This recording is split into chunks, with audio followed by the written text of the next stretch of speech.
pagi anak-anak. Apa kabar hari ini? Apakah hari ini semuanya hadir? Baik, kalau semuanya hadir, kita akan memulai pembelajaran kita pada hari ini. Hari ini kita akan belajar tentang teori kinetik gas. Sebelum memasuki materi, Ibu akan menayangkan sebuah video. Diharapkan semua mengarahkan perhatian ke video yang ditayang ini.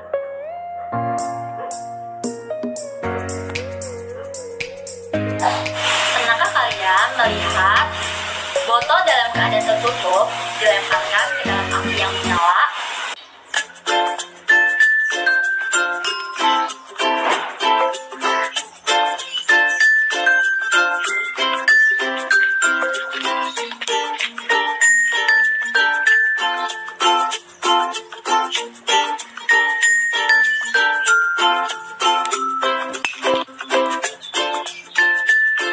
Mengapa demikian?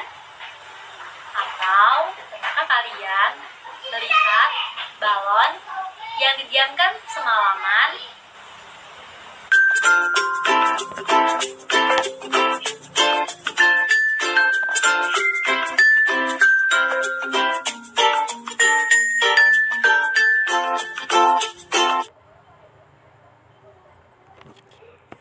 Dari video yang ditayangkan, mengapa botol yang dilempar ke dalam api yang menyala bisa pecah, dan mengapa balon yang sudah ditiup dibiarkan semalaman akan mengempes? Apakah ada yang tahu?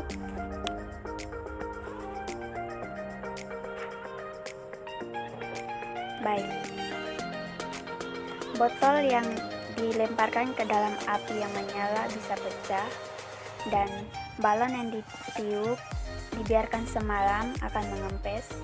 Hal ini terjadi karena perubahan temperatur berbanding lurus dengan perubahan volume, sehingga pada kasus pertama, ketika botol dilemparkan ke dalam api yang menyala,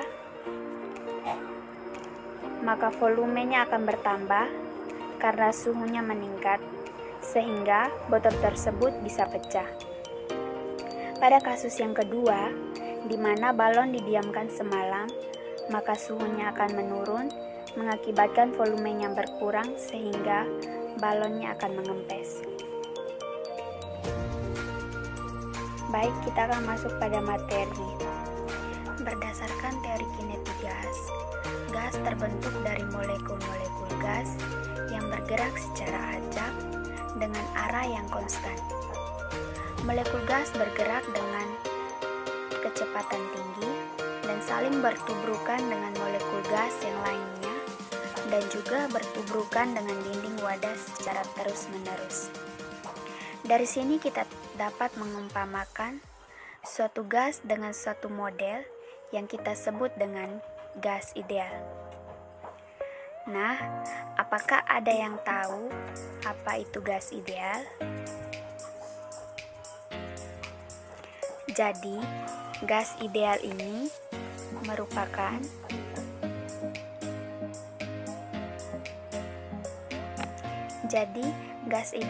merupakan sekumpulan partikel gas yang tidak saling berinteraksi karena gerak partikel yang acak dan jarak antar partikel yang sangat berjauhan.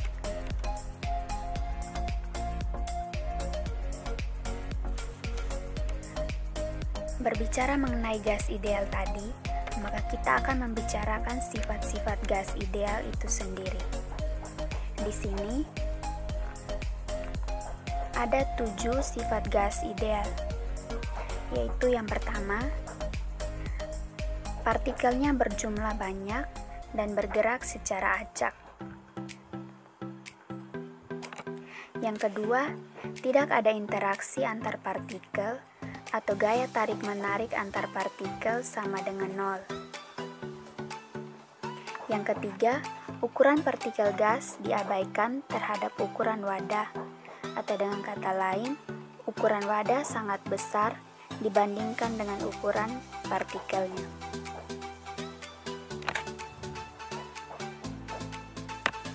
Yang keempat, Tumbukan yang terjadi antar partikel gas dan dengan ruang adalah tumbukan lenting sempurna.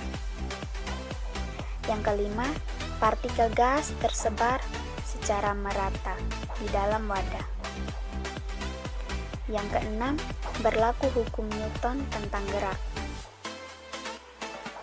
Dan yang ketujuh, energi kinetik rata-rata molekul gas ideal sebanding dengan suhu mutlaknya. Atau dengan kata lain, semakin besar suhu mutlaknya, maka energi kinetiknya juga semakin besar. Suhu mutlak di sini adalah suhu yang dalam satuan Kelvin.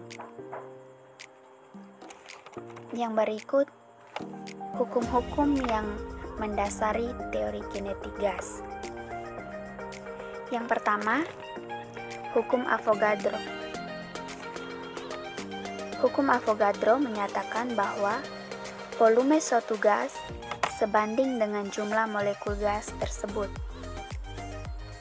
Hukum Avogadro dinyatakan dalam persamaan, yaitu V per N sama dengan K, di mana V adalah volume gas, N adalah banyaknya mol gas, dan K adalah konstanta. Yang kedua, hukum Boyle. Hukum Boyle dikemukakan oleh fisikawan Inggris yang bernama Robert Boyle. Hasil percobaan Boyle menyatakan bahwa apabila suhu gas yang berada dalam bejana tertutup dipertahankan konstan, maka tekanan gas berbanding terbalik dengan volumenya. Untuk gas yang berada dalam dua keadaan kesetimbangan yang berbeda pada suhu konstan, diperoleh persamaan sebagai berikut. PV sama dengan konstan, P1V1 sama dengan P2V2,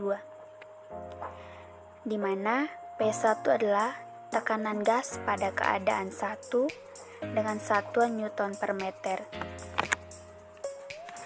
kuadrat. P2 tekanan gas pada keadaan kedua dengan satuan Newton per meter kuadrat. V1 adalah volume gas pada keadaan 1 dengan satuan meter kubik. V2 adalah volume gas pada keadaan kedua dengan satuan meter kubik.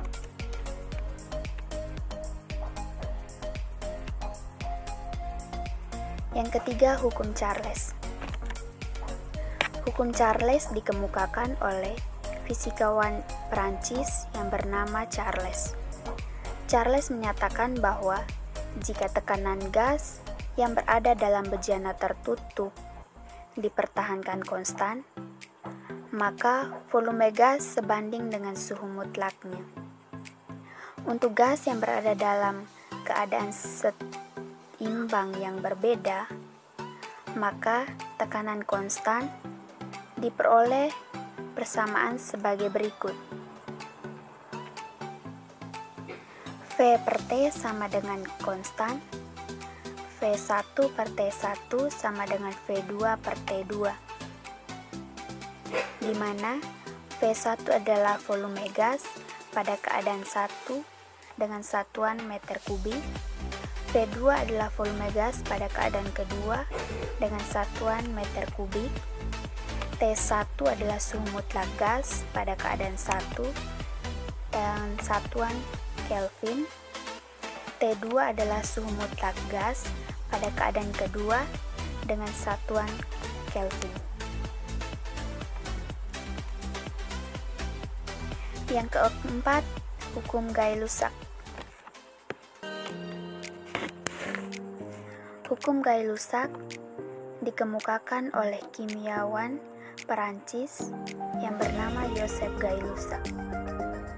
Gay-Lussac menyatakan bahwa jika volume gas yang berada dalam bejana tertutup dipertahankan konstan, maka tekanan gas sebanding dengan suhu mutlaknya. Untuk gas yang berada dalam dua keadaan seimbang yang berbeda pada volume yang konstan, maka diperoleh persamaan sebagai berikut. P per T sama dengan konstan. P1 per T1 sama dengan P2 per T2, di mana T1 adalah suhu mutlak gas pada keadaan 1 dalam satuan Kelvin, T2 adalah suhu mutlak pada keadaan kedua dengan satuan Kelvin, P1 adalah tekanan gas pada keadaan 1 dengan satuan Newton per meter kuadrat atau Pascal, dan P2 adalah tekanan gas pada keadaan kedua dengan satuan Newton per meter kuadrat atau Pascal. Yang berikut hukum gas ideal.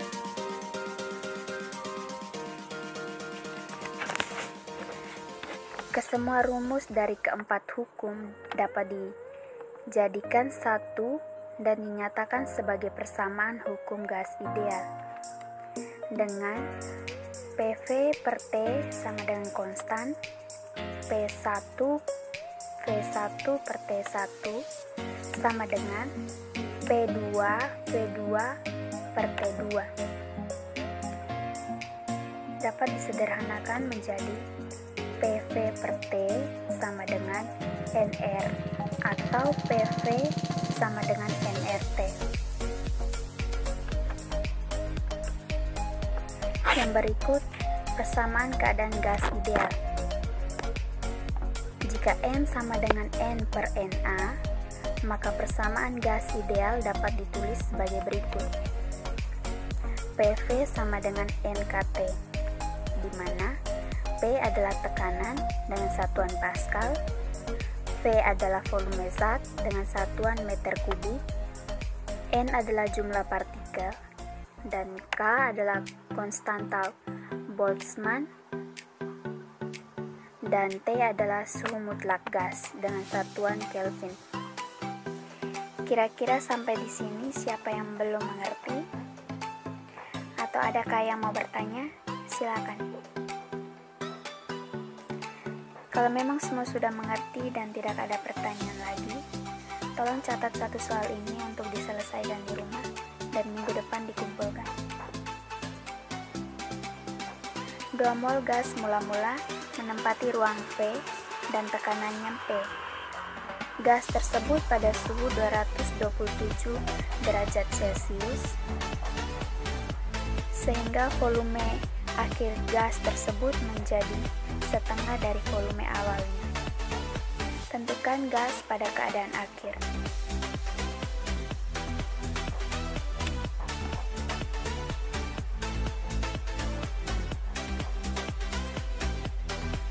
Baik, pertemuan kita sampai di sini.